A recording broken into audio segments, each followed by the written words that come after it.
এই যে এগুলা এগুলা হচ্ছে মাটির নিচের আলু। এগুলা আমাদের বাড়ির আঙ্গিনাতে লাগানো ছিল আর কি, তো এগুলা উঠিয়ে নিয়ে এসেছি। এগুলা আজকে মাছ দিয়ে রান্না করব। এই আলুটা দেখেন মাশাল্লাহ অনেক বড়, আর এটা খেতে কিন্তু ভীষণ ভালো লাগে। তা আমি এখন এটাকে কেটে সাইজ করে নিব। আর এইখানে আমি একটু মশলা রেডি করে রেখেছি। এই রান্নাটা করতে গেলে একটু মশলার প্রয়োজন হয়। এখানে আমি নিয়েছি পেঁয়াজ, রসুন আর আদা। এই সবগুলা একসাথে আমি শিলপাটায় বেটে নিব। এই যে আলুগুলাকে আমি কেটে নিয়েছি, সাইজটা ঠিক আমি এরকম করেছি। এরকম করে কেটে ধুয়ে পরিষ্কার করে নিয়ে এসেছি। আর এইখানে মশলাগুলো আমি বেটে এনেছি।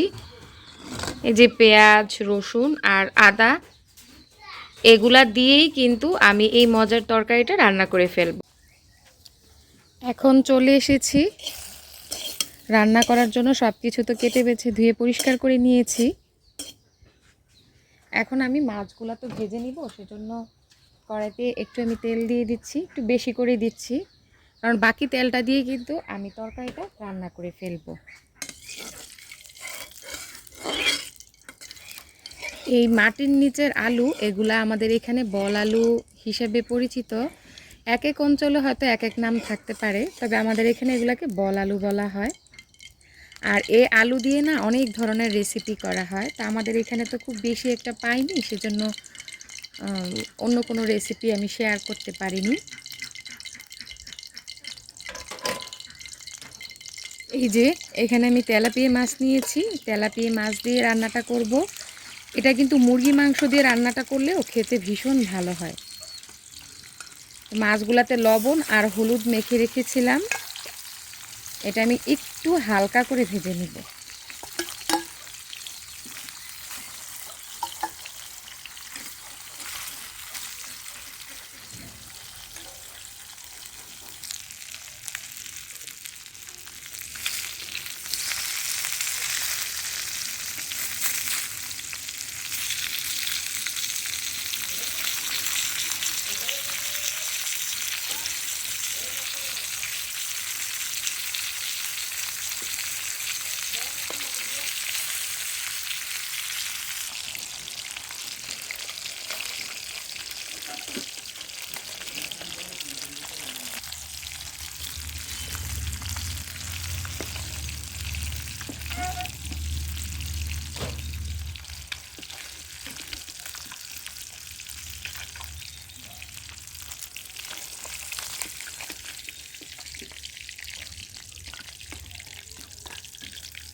মাছগুলো তো আমি ভেজে নিয়েছি, এখন হচ্ছে আমি এই তেলের মধ্যেই মশলাগুলো দিয়ে তরকারিটা রান্না করে ফেলব।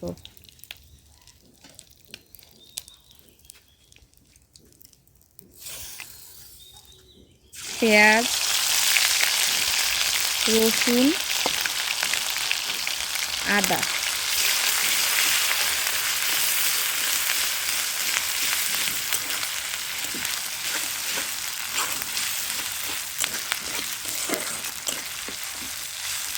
এটা এখন খুব ভালো করে একটু কষিয়ে নিব। কাঁচা মশলার গন্ধটা যাওয়া পর্যন্ত অপেক্ষা করব। আর বাটা মশলায় এটা রান্না করলে এটা খেতে ভীষণ ভালো হয়। এখন কিছু গুঁড়া মশলা আমি দিয়ে দিব। মরিচের গুঁড়া আর হলুদের গুঁড়া আমি দিয়ে দিচ্ছি।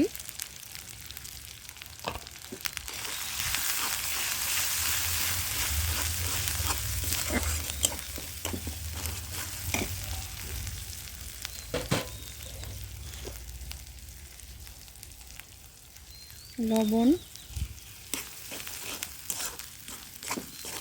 আমি এখানে বাটা দিয়েছি, আপনারা চাইলে কিন্তু এখানে কুচিটাও দিতে পারেন, পেঁয়াজ, রসুন আর আদা কুচি।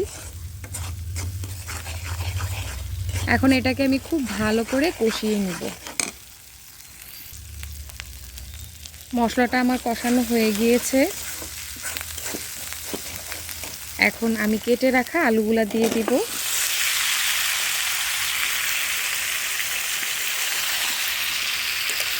এবার এটা খুব ভালো করে আমি কষিয়ে নিব। এখানে আমি মরিচের গুঁড়ার পরিমাণটা একটু বেশি দিয়েছি, কারণ ঝাল ঝাল খেতে আমার একটু ভালো লাগে।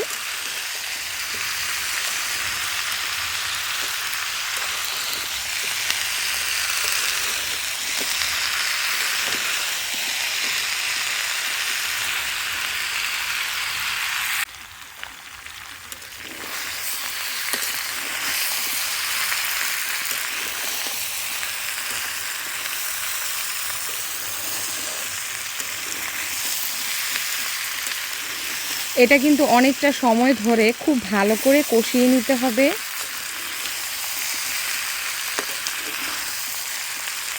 এই আলুটা অনেকেই একটু কি বলবো ভাপিয়ে রান্না করে, তবে আমি ভাপিয়ে রান্না করিনি, আমি একবারেই এটা বসিয়ে দিয়েছি। আমার শাশুড়িকেও দেখতাম মাঝে মধ্যে পানির মধ্যে সামান্য একটু লবণ আর হলুদ দিয়ে এটা ভাপিয়ে রান্না করতেন, মানে কিছুটা ভাপ দিয়ে উঠিয়ে তারপর এটাকে কষিয়ে নিতেন।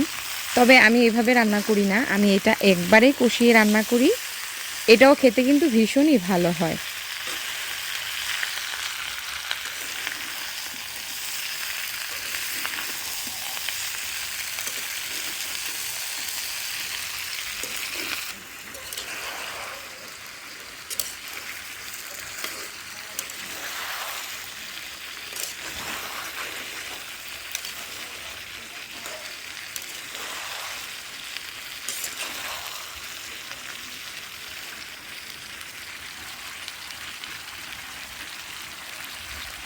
ঢাকনা দিয়ে ঢেকে এটাকে একটু কষিয়ে নিব।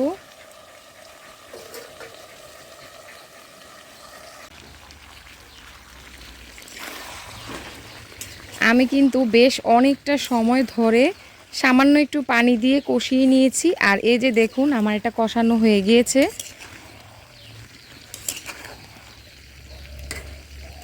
এখন আমি ঝোলের জন্য পানি দিয়ে দিব।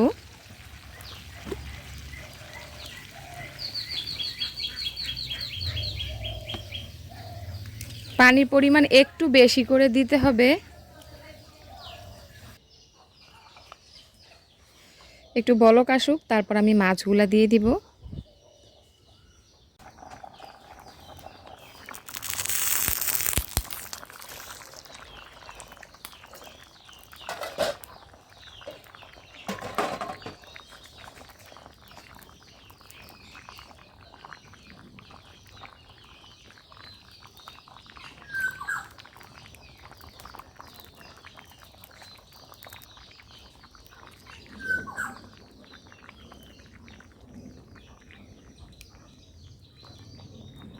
আলু আরেকটু সেদ্ধ হবে। চুলার আঁচটা একদম মিডিয়াম থাকুক, ঢাকনা দিয়ে ঢেকে দিই, তাহলে অল্প আঁচে খুব সুন্দর করে আলুটা সেদ্ধ হয়ে যাবে।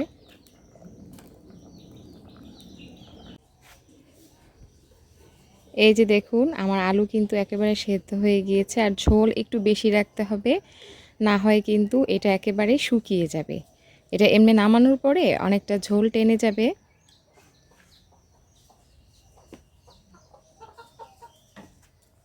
এখন দিয়ে দিব আমি বেশ কিছু ধনেপাতা।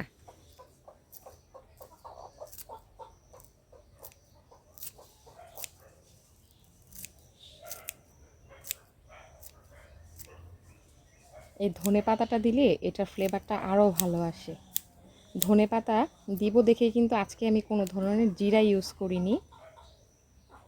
ধনেপাতাটা যদি হাতের কাছে না থাকে তাহলে অবশ্যই আমি জিরাটা ইউজ করতাম। যেহেতু আমার হাতের কাছে ধনেপাতা আছে, সেজন্য আমি খুব বেশি একটা আহামরি মশলা ইউজ করিনি। খুব রেগুলার কিছু মশলা দিয়ে আমি এই রান্নাটা করেছি।